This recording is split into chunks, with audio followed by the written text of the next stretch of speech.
तक इतने शांतिपूर्वक किसी जिले में और ऐसे एपिसोड में इतना शांतिपूर्वक हुआ हो, ये भी मेरे ख्याल उदाहरण मेरे ख्याल से नहीं मिलेगा। उस चीज को समझने के लिए समय लगा है कि आज अखबार में खबर मिली है कि वो आपकी जो बात थी वो आज पूरी हुई है, तो क्या उस समझने के बाद बहुत सारी बातें ऐसी हैं जिसको हम देखकर तो क्या आप करवा रहे हैं। जी। समाज की उसकी आवश्यकता क्या क्यों पड़ी? देखिए, समाज में अभी भी बहुत सारे ऐसे लोग हैं जो आर्थिक रूप से या सामाजिक रूप से इतने पिछड़े हुए हैं कि सीधे न्यायालय नहीं आ पाते। उन लोगों के लिए विशेष रूप से ये कार्यक्रम है। 1982 में शुरू हुआ था और अब इतना वृहद रूप ले चुका है कि हम लोग ब्लॉक लेवल तक पहुंच गए हैं। और वो एक कंसेप्ट जो था कि न्याय दरवाजे तक जाएगा, तो हम दरवाजे तक पहुंच गए हैं। किसी भी व्यक्ति को किसी भी तरीके की अगर मदद की जरूरत है, हम और हमारे यहाँ जालौन उरई के अधिवक्ता हैं, ये सब तत्पर हैं। किसी भी समय वो आए, उनको जो भी मदद है, आर्थिक रूप से भी हम लोग मदद करते हैं और बहुत सारी योजनाएं हैं। तो अभी तक लोगों को कितना लाभ मिल चुका है? ये मेरे आंकड़े हमारे पास हैं। ये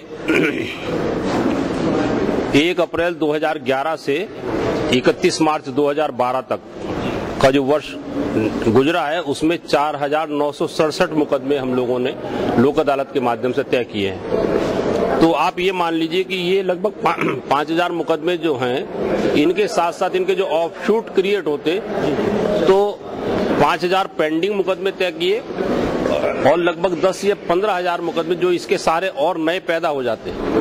जब वैमनस्य होता है आपस में, तो एक न एक मुकदमा और जनरेट हो जाता है, वो आने वाले हमने कम कर दिए। सर, अब आप ये प्राधिकरण से आप लोगों को क्या संदेश देना चाहेंगे? हम तो यही कहते हैं कि जो न्याय पालिका है उसको मित्र माने आप, उससे डरने की या उससे भागने की जरूरत नहीं है। अपने अधिकार के लिए निश्चित रूप से न्यायालय में आए, पर एक अनुरोध सबसे जरूर करूंगा मैं कि केवल उस अधिकार के लिए आए जिसको आप समझते हैं कि हाँ, वास्तव में मेरा अधिकार है और मुझे मिलना चाहिए।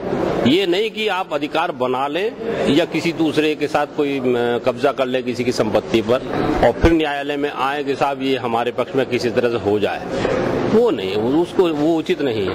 हम लोग इसलिए बैठे कि जो समाज में जिसको अगर किसी मदद की जरूरत है न्यायिक दृष्टिकोण से, वो मदद न्यायालय के माध्यम से मिले। हमारे अधिवक्ता हर समय तत्पर हैं, हमारे न्यायिक अधिकारी, कोई दिक्कत नहीं है।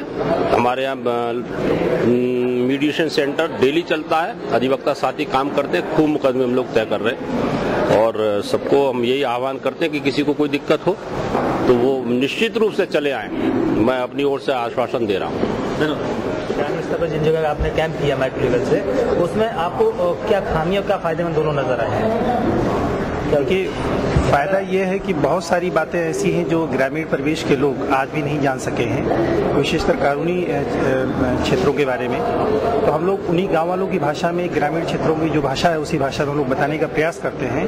उनकी रोज़मर्रा की जो समस्याएं आती हैं, उदाहरण के लिए किसी का नाली का विवाद है, किसी का पड़ोस से कोई दीवार का झगड़ा है, तो उन झगड़ों को कैसे आपसी सुलह समझौते से हम लोग निपटा सकते हैं। इसके लिए हम उन्हें सलाह देते हैं कि आप प्राधिकरण के यहाँ मीडिएशन सेंटर की स्थापना की गई है, आप वहाँ अपनी समस्याएं लिख कर दें। हम दूसरे पक्ष को वहाँ बुला करके दोनों को समझाने का प्रयास करते हैं कि किस प्रकार ये छोटा सा झगड़ा बातचीत के माध्यम से समाप्त हो सकता है और बड़ी जो लंबी कानूनी लड़ाई है, क्योंकि मेरा अनुभव ये कहता है कि सन 72-73 तक के मुकदमे अंततः सुलह समझौते के माध्यम से ही हल हुए। महसूस होता है कि ये जो प्राधिकरण चल रहा है इससे लोगों को कितना लाभ मिलेगा?